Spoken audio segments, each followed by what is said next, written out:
This is the current federal tax developments for the week of October the 10th, 2022. Current federal tax developments are brought to you by Kaplan Financial Education and by your state Society of CPAs. I'm Ed Zollers, and this we're going to look at a few key developments that have taken place in the area of federal taxes. First thing we're going to look at here is that the AICPA has written yet another letter on issues with the pass-through entity taxes and how they apply to federal law for all those states now. We got a whole bunch that now have a pass-through entity tax. We have some issues that still need to be dealt with. Also, big announcement late this week, the IRS released a revenue procedure that provides effectively that taxpayers are going to be given a break from having to worry about complying with, actually it's a notice I should say, complying with the required minimum distribution rules that were found in the proposed regulations coming out due to Secure Act changes as they related to inherited IRAs that were in pay status. It should be inherited IRAs plus inherited retirement accounts, because this will deal with both of those issues. We also have a major document that appears to have taken the IRS quite a while to finalize, given the fact it's Revenue Procedure 2022-19, which is an interesting number because that number, we've been much further than that in our procedures. So presumably this particular guidance got delayed a while as the IRS went to make some changes, finalize, negotiate, whatever. We're going to talk about some relief for S corporation elections, and specifically situations where you will not need to necessarily go get a private letter ruling to assure that you still have a valid S corporation. We'll talk a little bit about why this came about. The idea is, honestly, the IRS wanted to get out of releasing the huge number of private letter rulings they release constantly in this area. So this is their way out of it, shall we say. And finally, we'll talk briefly about an AICPA Tax Section fact sheet that related to the Employee Retention Tax Credit. And especially the AICPA has been very involved in concerns about the heavily marketed ERTC studies, is usually the term they'll use, being pushed on radio, television, anywhere else people can watch, that seem to imply that every small business in America can get in this case, a $26,000 credit per employee. We'll discuss a little bit about what the AICPA told us, as well as what's in that document on the issues. But let's start first with the AICPA and comments made to the IRS on the pass-through entity taxes. And this is an AICPA Tax Executive Committee comment letter, and it was in regard to additional guidance needed on Section 461 accrual basis taxpayers and Notice 20/2075, forthcoming regulations regarding the deductibility of payments by partnerships and S corporations for certain state and local taxes. It was issued on October the 4th. As you may be aware, we now have many states, I think we're now at 33 states, have a form of the pass-through entity tax that has been passed. And in all but one of the states, this is elective, and it's a methodology which the IRS in Notice 20/2075 effectively said, yeah, it works around the $10,000 limitation on deducting state and local taxes on individual returns by moving the taxes onto the pass-through entity, which will move them onto Schedule E, which is above the line and not part of Schedule A, and therefore not subject to the limitations. Now, of course, all of that's really in the code, where we find the distinctions, and technically they're not subject to Section 164b5 is the actual rule here. But in any event, we're going to talk about those rules. Now, there are some real issues that have arisen based on those rules, and the AICPA has some comments, which they've had comments before, but they've done more. Now, one of the key issues the AICPA is looking at here is asking for guidance that would allow taxpayers to claim a deduction for state and local taxes at the pass-through level based upon the entity's method of accounting. Notice 20/2075 states literally that you get a deduction if you've made that election to pay the pass-through entity tax at the state level. You get to claim the deduction in the year the tax is paid. It did not say paid or incurred, which is the term you would expect to be there if we were going to be able to take them on the accrual basis for an accrual basis pass-through. As you should be aware, partnerships and S corporations adopt their own method of accounting. So even if the individual shareholder or individual partner is on the cash basis, the partnership or S corp could very well be on the accrual basis. In fact, might have to be on the accrual basis depending upon the size, type of operation, what it did, etc. Well, the AICPA would like to have some clarification about the fact that this particular issue, you can accrue the tax because it's been a concern. In reality, what everybody's been doing, for the most part, those I've talked with, has been ever since that came out in 2020, people had gone ahead and just paid up the tax that they expected to be the total by the end of the year on the theory that, we're going to follow the notice literally because that's all we've got. And while the IRS promised to issue proposed regulations real soon now, this proposed reg came out, or I should say proposed reg, the notice came out in 2020 in November, early November of 2020. And gang, we're getting ready to do another election. Those things happen early November too, and we still have not seen those proposed regs. Well, the IRS will do what they will, but the AICPA wants some specific guidance here. Now, there are some other issues with the recurring item exception. And what the AICPA is requesting is that the liability for this should be a specifically identified tax, and accordingly, a taxpayer should be able to adopt the recurring item exception method of accounting with respect to the liability. Now, that allows you to pay it later in the year than you would otherwise be able to pay it. Economic performance, etc., would take place, allowing you to pay it as late as, 15th day of the 9th month of the year. The problem that we run into, of course, is this is kind of irrelevant if they don't get their first request, which is if accrual basis taxpayers can't accrue this tax and it's all based on paying it by the end of the year, well, as you'd say, that may or may not be an issue, right? Also, then the IRS, then we're asking for a third thing. Again, this somewhat goes back to the accrual basis problem. One real issue we've got with accrual basis, if you can accrue it, is the fact that in many, if not the vast majority of states, right, the vast majority of states, your election, in fact, cannot be made until you file the pass-through tax return for the year in question. And in some cases, even if you file it, you still can undo the election all the way through the due date for that return. So conceivably, you might not elect, since they would allow you to do an extended return, to pay the pass-through entity tax or actually make the call of whether you're going to do it or not until September 15th.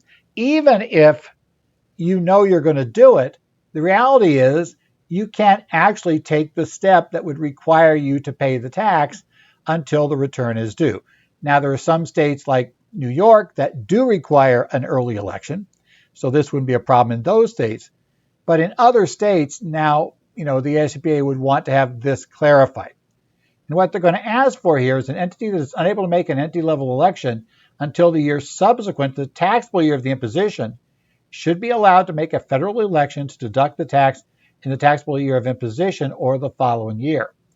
Now, I love how they ask for a choice and they compare it to qualified retirement plans. Actually, there you do treat it as the prior year regardless. But in any event, it is an interesting problem. Now, as I said, this is not the first letter the AICPA has sent, and so far we've not gotten any real guidance from the IRS beyond Notice 2020-75. But basically, if you haven't thought about these issues, they're definitely issues to think about. Whether we'll get answers to them in time to do anything about it for 22 returns, that's probably not likely. But, we can always hope. So we'll go for the best. Next up, something that came as a bit of a surprise on Friday. This is IRS Notice 2022-53. And in the notice, the IRS has announced that the agency will not impose penalties on failures to take specified required minimum distributions. And notice this defines what a specified RMD is. For 2021 and 2022, that required under provisions of the proposed regulations that were issued to deal with the changes in required minimum distributions under the Secure Act that was passed late in 2019. Now, this impacts retirement accounts, IRAs, and potentially defined contribution accounts that were in pay status when the original employee or beneficiary, the owner of the IRA account, died and passes to someone who inherits that account, not a surviving spouse who decides to treat it as his or her own account, but passes as an inherited IRA or an inherited plan balance. Now, under the proposed regulations, so let's talk for a second about this issue. The Secure Act, remember, got rid of the stretch concept to a large extent and basically said within 10 years after a person dies and the defined contribution account or IRA account passes to their heir, that party has 10 years to get the funds out of the account. And this took the place of the 5-year test. Under the previous law, the 5-year rule that said you had 5 years to get the money out only applied to accounts that were not yet in pay status. If the account was not yet in pay status, you had 5 years, but you could opt to use a life expectancy.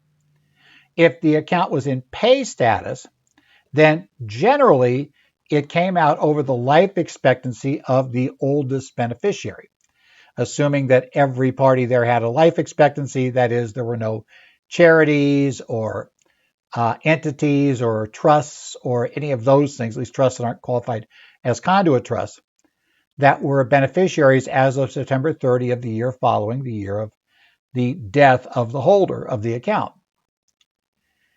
A lot of people reading the Secure Act late in 2019, and in fact, and when interpreting it in early 2020 and on through into last year, through the end of last year, had interpreted the law change to be that we just got rid of the life expectancy rule, period, unless you were an eligible designated beneficiary who could use life expectancy, and the 10-year rule, which works just like the 5, which would say essentially that you could, and before the day the owner of the account gets into pay mode, if the owner dies at age 58, then you, as the person inheriting the account, under the old law, could have waited 5 years and then taken the whole balance out at the end of the 5th year following the year that the owner of the account died. And that works that way for the 10-year rule, but people had assumed it still worked that way even if the person had passed away, because we know, the person had been in pay status when they passed away, because we knew, according to the law, that we were getting rid of the stretch concept. Well, the problem is, as the IRS point out in the proposed regs, they didn't really repeal the requirement that if the person's in pay status, you have to continue distributing, quote unquote, at least as rapidly. And what the IRS took that to mean was that you had to use the old rules for years 1 through 9 following the death of the holder of the account if that account was in pay status. So you couldn't just set on the account until the end of the 10th year and take out the balance if the person had already attained age 72, is now our magic age, at the date that you inherited, at the date they died, so the date the IRA passes to the beneficiaries. So they'd already been in pay status before they died. So we got to April 1st of the year following the year they turned age 72.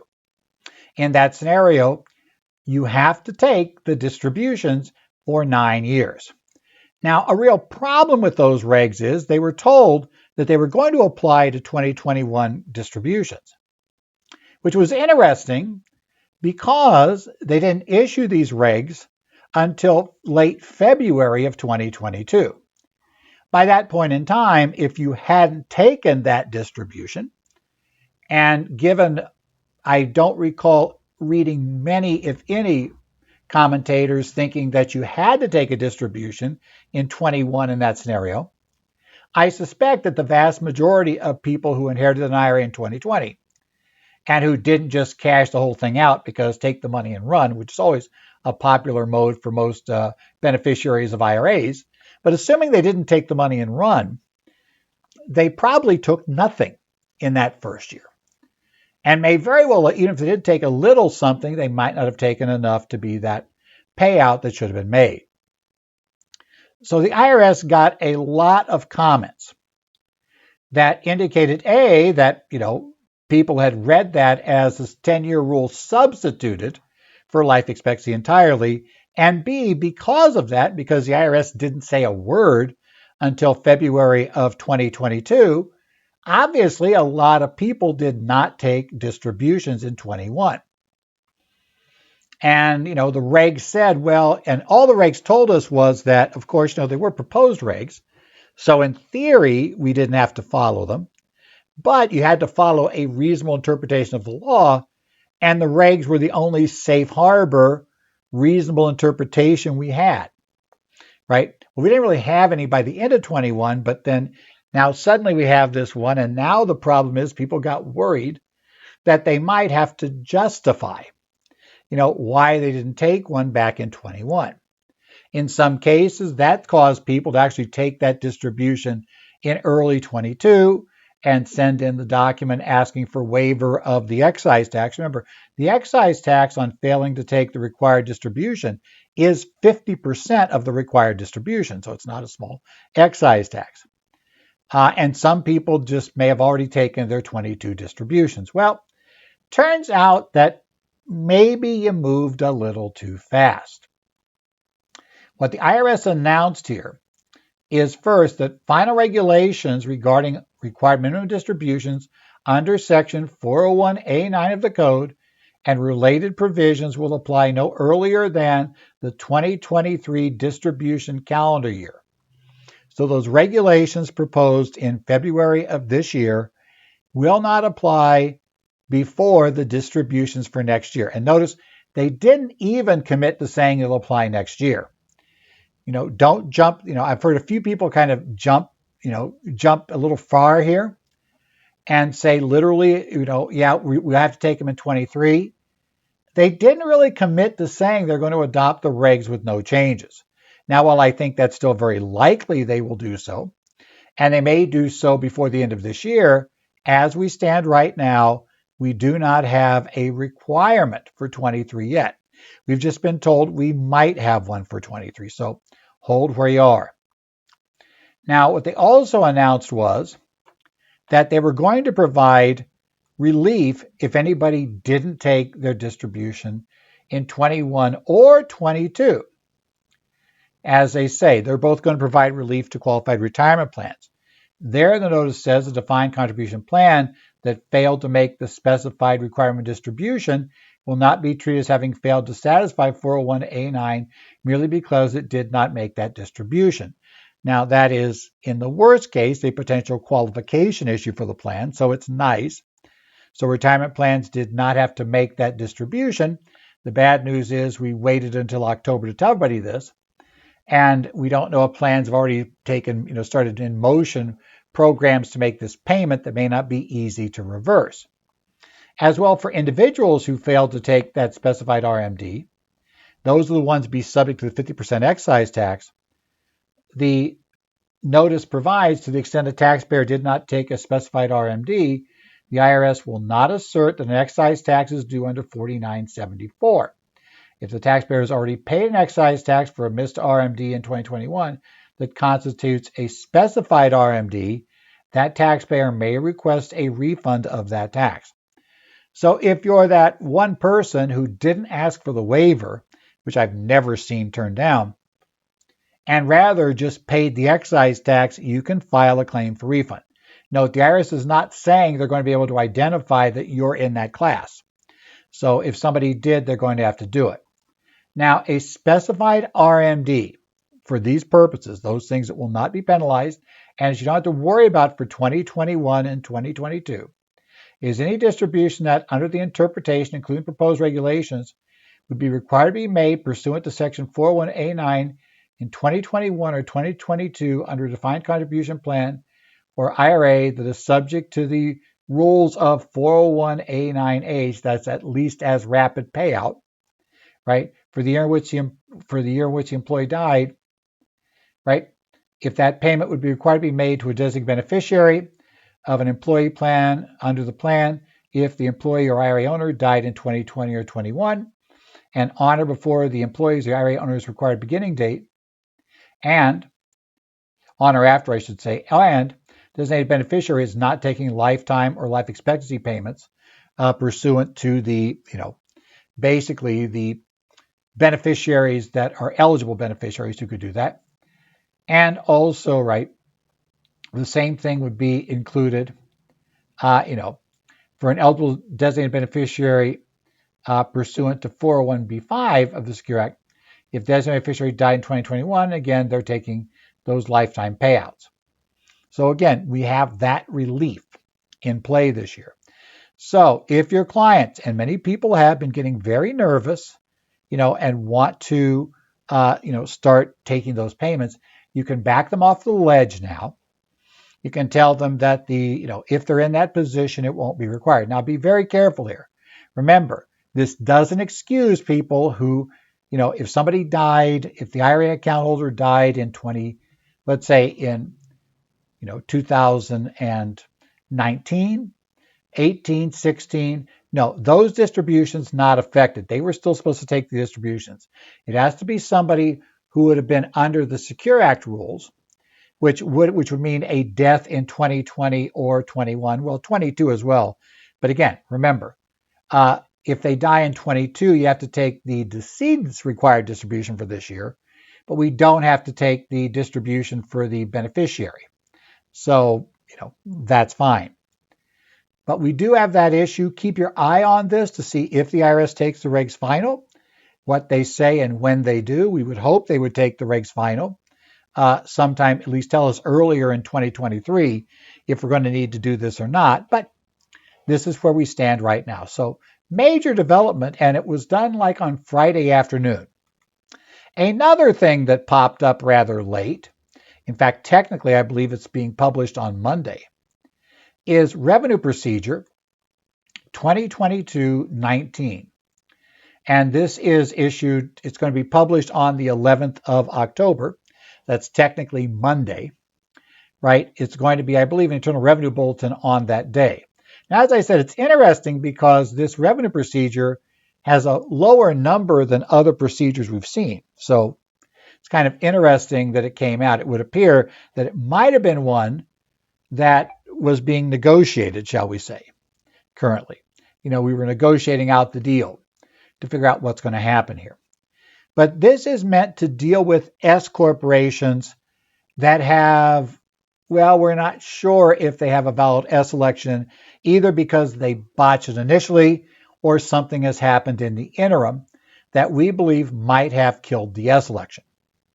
And the idea here is, if you read private letter rulings regularly, and we've discussed some of these over the years here because they are kind of interesting for how you can botch an S, you will know that the IRS spends a lot of time issuing every year a whole ton of private letter rulings indicating that they will retroactively waive the fact that the S election was inadvertently terminated and allow this entity to continue to be treated as an S corporation if certain conditions are met.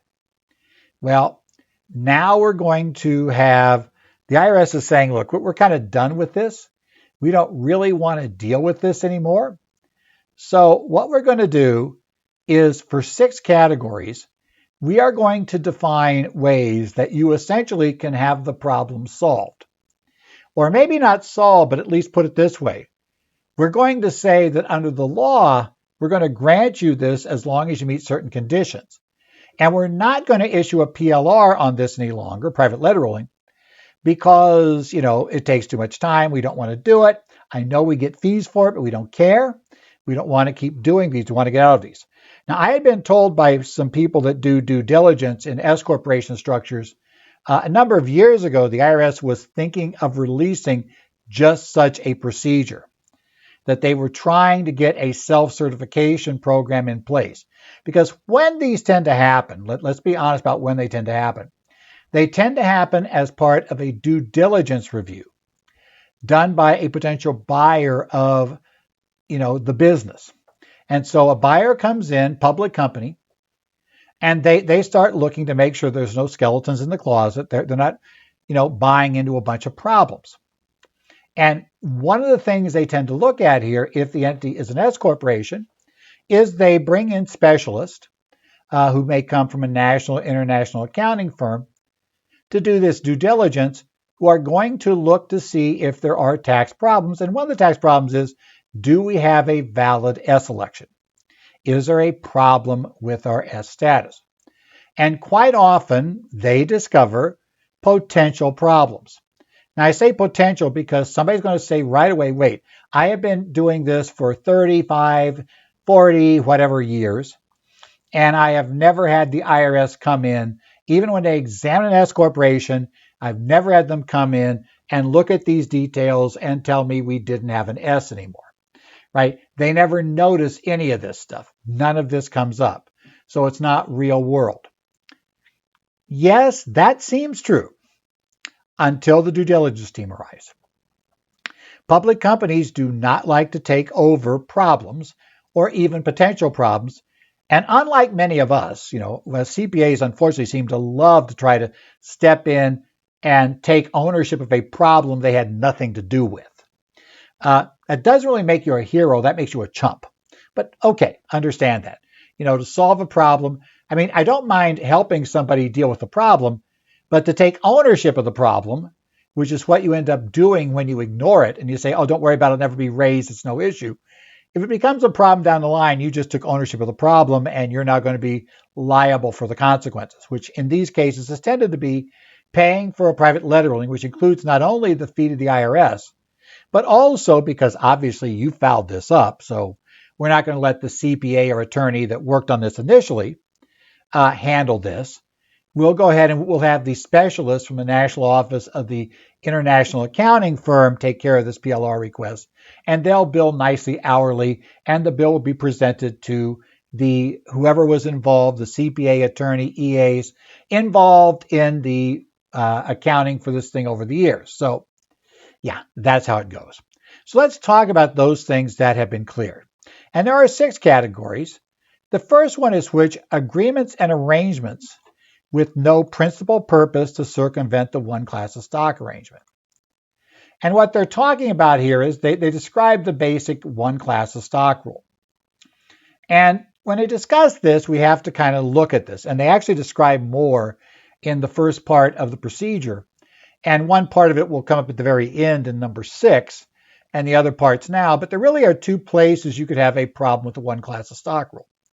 The one class of stock rule under 1361 and regulation 1.1361-1L1, which is where you find the actual definition, says essentially a corporation for federal tax purposes is treated as having one class of stock if all outstanding shares confer identical rights to distribution and to liquidation proceeds. Now, what's really important there is the word rights. There are 2 ways you can foul this up. The first way is, which is not covered by this first waiver, is your governing document. So we would take a look at, your articles of incorporation, your bylaws, etc., to see for rights of the various interest holders.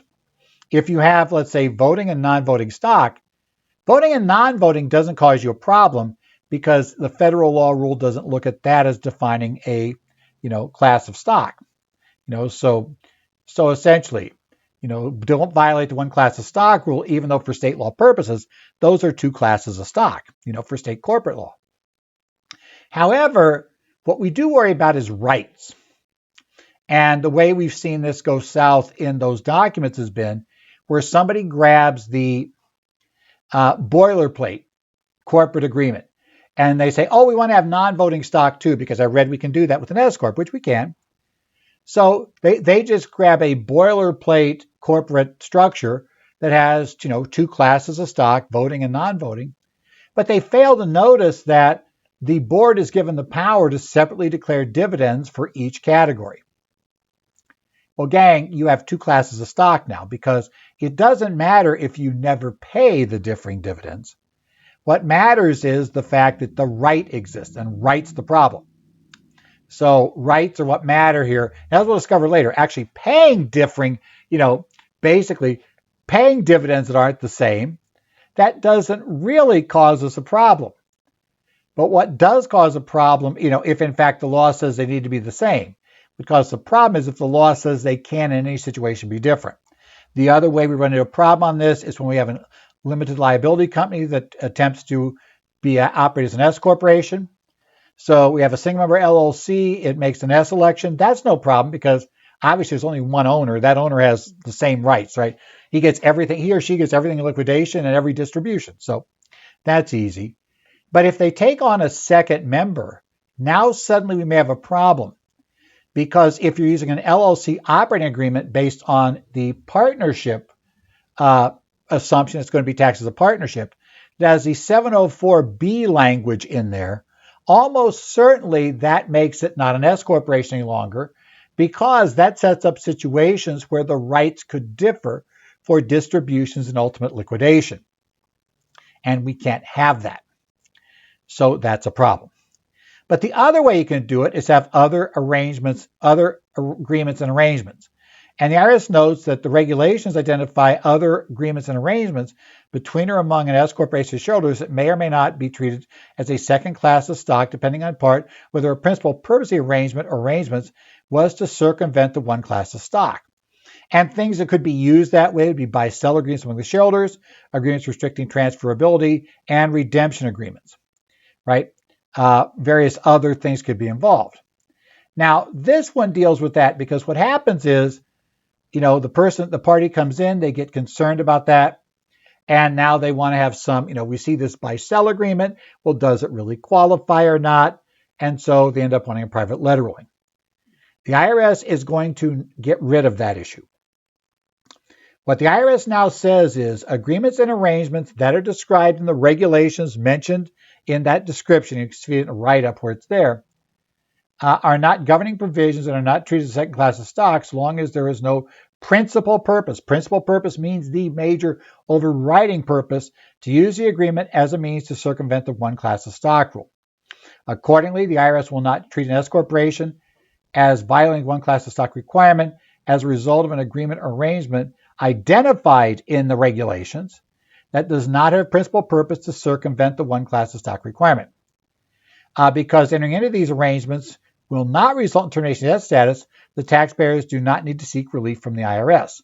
And in fact, the IRS will tell us later, specifically, that if you try to ask them for a letter ruling in this area, they're not going to give you one. Because they're going to say, they're not going to give you a letter ruling that something is a principal purpose, because that's a factual determination. We don't issue PLRs on factual determinations. Okay. Now, the second problem comes if you have governing provisions that provide for identical distribution and liquidation rights, but in reality, the taxpayers end up distributing, they distribute excess amounts to one party and not another. And what they say here is for this disproportionate distribution, even though the governing document, right, is in play, what they're going to say is the revenue procedure provides corporations not treated to have more than one class of stock as long as the governing provisions provide for identical distributions and liquidation rights. Accordingly, the IRS will not treat any disproportionate distributions made by a corporation as violating the one class of stock provision, so long as the governing provisions of the corporation provide for identical distributions and liquidation rights. And because disproportionate distributions made in these circumstances will not result in termination of the S Corp status, we do not need to seek relief from the IRS in this area. And bingo, as I told you, IRS not ruling on this area. Now, the third category they're going to deal with here today is what happens if you had missing shareholder consents, errors with regard to permitted year, missing officer signatures, or other inadvertent errors and omissions when you filed your Form 2553 or 8869. Now, these inadvertent errors, could invalidate, the 2553 is not correct. So the IRS is going to break this down. And what they're going to do is start talking about some various areas here that could have what's missing and what you could do. Some of them could still require a PLR. If you didn't get the shareholders' consent, all shareholders' consent, right? The IRS first says, check regulation 1.1362-6 to see if you could still request an extension of time for filing a shareholder consent to an S election. You can do that. If you still qualify under that, you still have time to do it. That'd be a possibility. Also, take a look at Revenue Procedure 2013-30, which is a simplified method for taxpayers to request relief for late S elections, or Revenue Procedure 2004-35, which is automatic relief for certain taxpayers requesting relief for late shareholder consents for S elections in community property states. Because, by the way, for those of you not in a community property state, if you have a shareholder in a community property state and the stock sells community property, which it probably is, because it's difficult to get stuff out of that category without really, really trying and being really, really careful, then you've got to have both spouses' signatures. Well, there's a Rev Proc for that. If you qualify for, if you can fix it using one of those three, then you have to use those methods. However, if you cannot use those methods, then and only then you can submit a request for a private letter ruling to the IRS, pay the fee, etc. Next, what happens if you made a mistake with regard to permitted year? So let's say a Form 2553 that contains an inadvertent error with regard to permitted year may be corrected under Revenue Proc 2013-30. That's that simplified method to request relief for late S elections. You can make that election. You can make the late election to fix the problem. The IRS is saying if you don't qualify for the late election relief, then yes, you could do the private letter ruling. You have 3 years and 75 days effectively to get from the date that you wanted to be S to get that document filed. So they're saying essentially, fix it in that time frame. We're happy. We don't need a PLR. If you're missing the officer signature, again, they say that's either officer signature for, that affects validity of an S election or a Q sub-election can be corrected pursuant to Revenue Procedure 2013-30, simplified method to request relief for late S elections and Q sub-elections. And again, only if you're not eligible there. So remember, they're saying if in fact the election is ineligible, if in fact you failed one of these things because you didn't do the 2553 correctly, as long as you're within the time period to file the late election under 2013-30, don't go for a PLR. Right. Now, finally, aside from those three errors, now this is where the IRS makes a much broader area. I think those three errors, because the late election rulings could fix them, and because of, they don't want to encourage people to just say, oh, we don't have to worry about anything, we can just skip all this stuff. They're going to go ahead and enforce those. But for other errors, for other inadvertent errors or omissions, right, you correct those by explaining in writing the errors or omissions and the necessary corrections and submitting the written explanation to the address where the S Corporation files its Form 1120-S or any successor address the IRS may provide. That means you'll either file it in Kansas City or you'll file it with Ogden, Utah currently, and that will get you out. And as noted, except where they told you you could ask for a PLR in this area, IRS is not issuing PLRs in this area. So don't ask for them. You won't get them, right? They're not going to come out. Next up, and this is a problem I know people have run into more than once, what happens if the taxpayer can't find, right, their acknowledgement from the IRS that, they were accepted as an S corporation, the Q sub-election was accepted. So, they've got this late notice, they can't prove they're an S corporation. And now everybody's freaking out. And so every so often that would send people to go get a PLR from time to time to prove you're an S. Well, the IRS says, no, we're going to put in procedures to allow you to get a replacement letter. And so with regard to those missing administrative acceptance letters for the S election or accepting a Q sub-election, the letter may be requested for an S corporation, shareholders of the S corporation, by contacting the IRS Business and Tax Specialty, the Business and Specialty Tax line at 800-829-4933, or for tax practitioners, contact the Practitioner Priority Service at 866-860-4259. And again, we're not going to give you a PLR saying you're an S corporation just because you can't find your letter. Call the number given, get your copy there. That's your method for getting a copy if you lost your copy. So that's how we're going to handle that. Next up, what happens if the federal income tax return, they didn't file an S corporation return? For instance, they filed a Form 1065 or a Form 1120 instead of the 1120S. Nothing that says, although an inconsistent federal income tax return filing can create several complications for the filer, that's an understatement. You're going to get notices all over the place. Nothing in the code or regulations thereunder provides such a filing affects the validity of the corporation's S or Q sub election. As such, you still got a valid election, right? You didn't lose your election because you filed the S election and then the first two returns you filed were in 1120, 1120S. Or you filed your S election, but then you did a 1065. You still have an S corporation. By the way, I've seen some people try to somehow work out of their S filings they did by just saying, oh, we'll just file a 1065 and pretend it never went in. It's like, well, that may get you in more trouble. But the procedure to fix this to make sure you're going to save your S is you're to file a corrected original return or amended return, right? You file a federal income tax return for tax years inconsistent with the status of corporation as an S corporation, or inconsistent with the parent S corporation or Q sub, must file a federal income tax return for open taxable years consistent with its status as appropriate to reflect the status of the corporation as an S corporation or parent of a Q sub, or reflect the status of the subsidiary as a Q sub. The procedure provides guidance as the federal income tax effect because the corporation is not treated as having terminated its S election or Q sub election as appropriate, merely due to filing one or more inappropriate federal income tax returns. The corporation's distributions and other transactions will be treated consistent with the status of an S corporation or a Q sub as appropriate. Thus, a Q sub's income or deductions will be treated as income or deductions of the parent S corporation, and distributions between the Q sub and its parents will be disregarded. As with the prior issues, no PLRs, guys. We're not getting any in this case, so don't ask for them on this issue.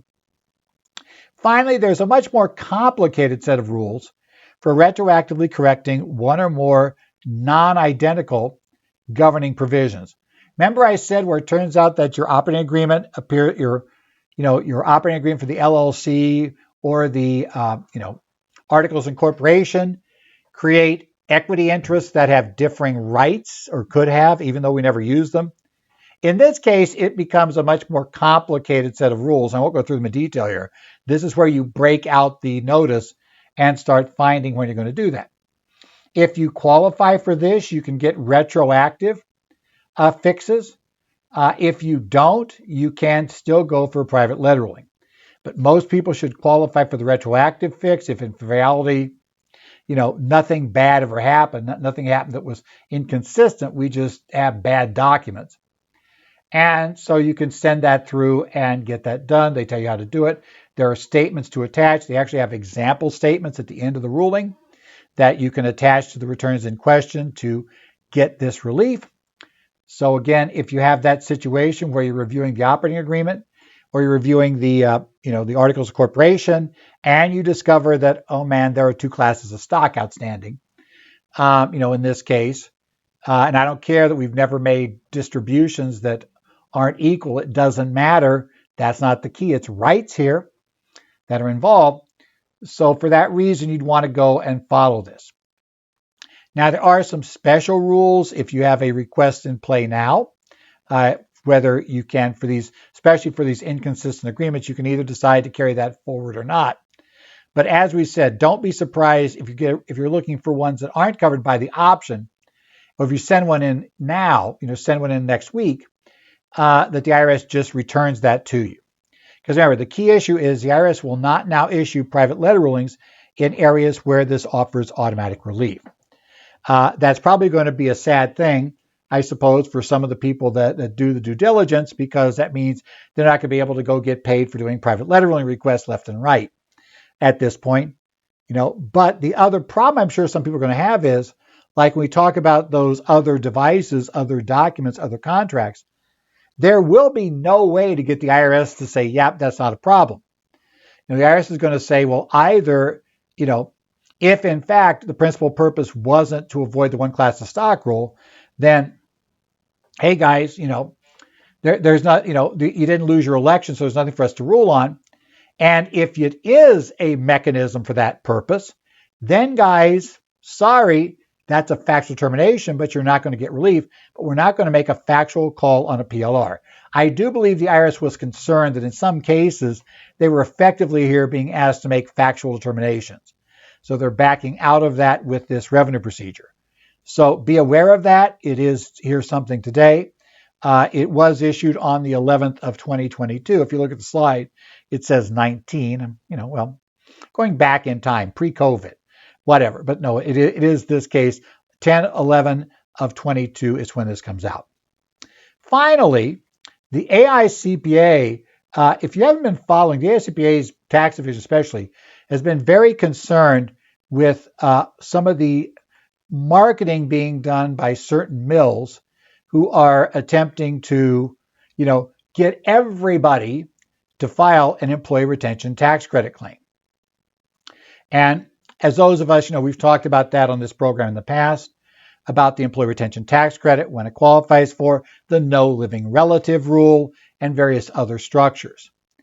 Well, the AICPA has issued, which I believe is a 4-page document that's available to tax section members or those that attended the AICPA town hall, which was last week. So if you attend that, you're kind of stuck there. Otherwise, tax division.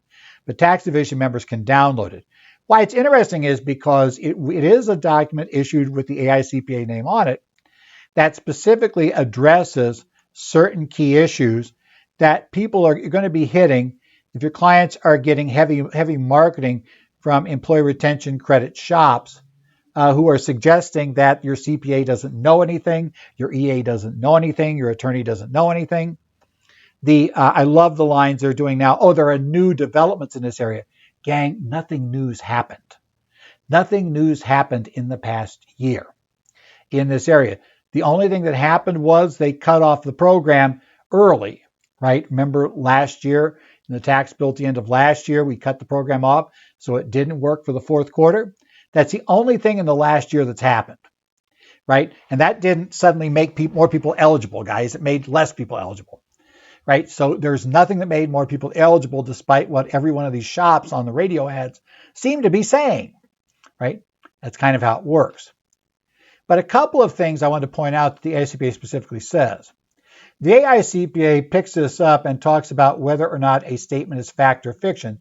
And one they label as fiction is, given COVID-19's wide-reaching effects, many small businesses will qualify for an employee retention credit. And they call that out as a false statement. I might say it's more a misleading statement. I mean, obviously you could say many is kind of a vague term. Is 3 small businesses in the country many? Well, okay, then maybe it is. And it'll be more than 3. But what they do say is determining whether a business is eligible for the ERC can be pretty complex. You either have to meet the gross receipts test, remember the 50% reduction in 2020, or the 20% or more decline in 2021 when compared to 2019 quarters, or experience a full or partial suspension because of a government order. Whether a business experienced a partial suspension is a facts and circumstances determination and will vary depending upon the location of the business and the government orders. Now, a couple of big things here is they do note that there must have been a full or partial suspension of operations, all caps, because of a government order that limited commerce, travel, or group meetings due to COVID-19. That order would need to have more than a nominal effect on the business to qualify for the ERC, and that's key in there. Now, they also have a discussion here about, also the difficulties of doing full and partial suspensions, right? And some things they label as fiction is a statement, all safety recommendations or guidelines a government agency issues should be considered government orders to suspend operations. No. If you're just merely advised, like let's say right now that you're in an area of high transmission and based on CDC guidance, it's advised that people indoors wear masks or do whatever, or, stay outdoors or whatever.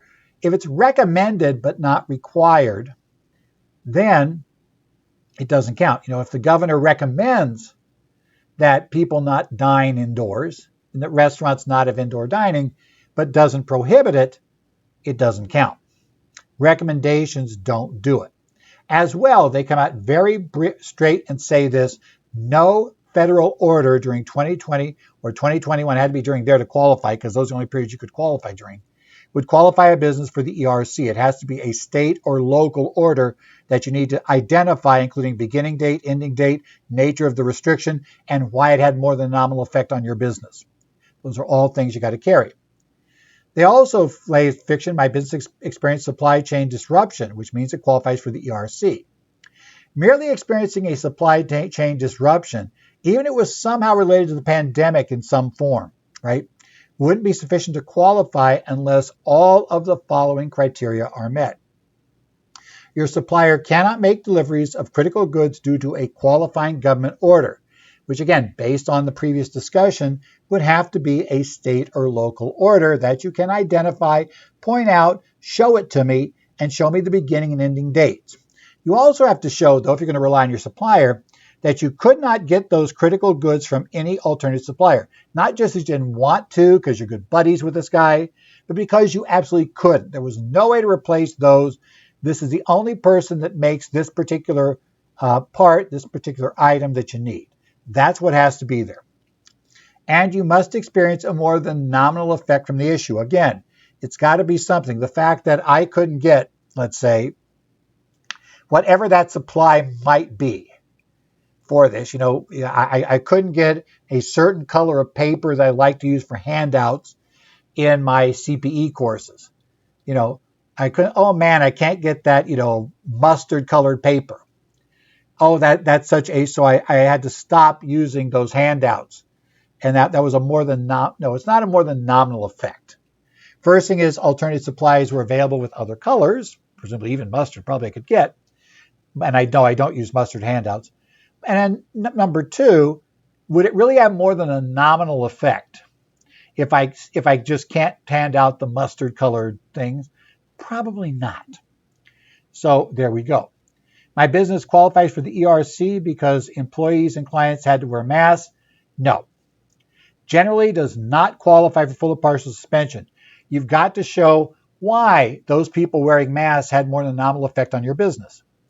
If you're an accounting firm, right, then you're probably going to have a little trouble showing that had more than a nominal effect on your business, requiring your staff to wear masks or requiring those that visited the office to wear masks. You're going to have trouble showing that, Now, if you're let's say your specialty was dealing with individuals who have, various hearing issues, and therefore, your clientele overall lip read heavily, and your staff's not allowed to, have to wear the mask. That's what they were required to do, let's say, in the operations. Then, yes, you might have you might have a position there. But again, then I think you might have an ADA issue too that got into discussions.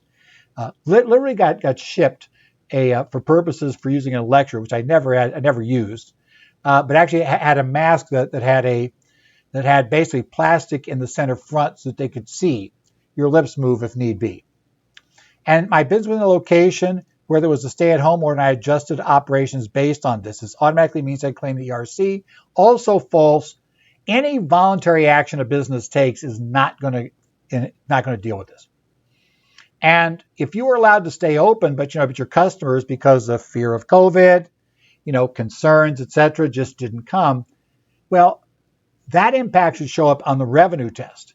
And if it doesn't show up on the revenue test, it's not going to work for this purpose as well. So, that's not going to do it. The fact that people might not have wanted to buy from you if they couldn't come inside, even though you were allowed to ship and sell remotely. Clients wouldn't come in and do their tax work because they didn't want to, send you the tax stuff or drop it off. They had to sit there with you and watch you do everything. Probably not going to qualify for it. Not going to make it work. So, but the loss of revenue from those clients, that could make it work, and that's where things go. Well, this has been the current federal tax developments for the last week before the ultimate due date on October 17th. You got 1 week to get that done. Current Federal Tax Developments is brought to you as always this week by Kaplan Financial Education. I'm Ed Zollers, and I always come from Phoenix here when doing this, at least normally do. And, I do check in on the listservs and the Connect sites for Arizona, New Jersey, Minnesota, Illinois, and Washington, as well as take a look at what's posted on Idaho. You can also email me, edzollers@currentfederaltaxdevelopments.com, if you have any questions or comments. Otherwise, I hope you survived this last week, which is usually what we try to do this last week of the absolute drop dead date for tax season. And next week, hopefully, I guess Monday, the day I have this come out next week, is the day. So by Tuesday, when you're probably going to be listening to it, or maybe when I even get it out, because who knows if I get it taped on time for the 17th, hopefully you'll be able to then be done. You'll be getting into tax planning mode, and I'll be getting into CPE mode. So take care. We'll see you next week for more current federal tax developments.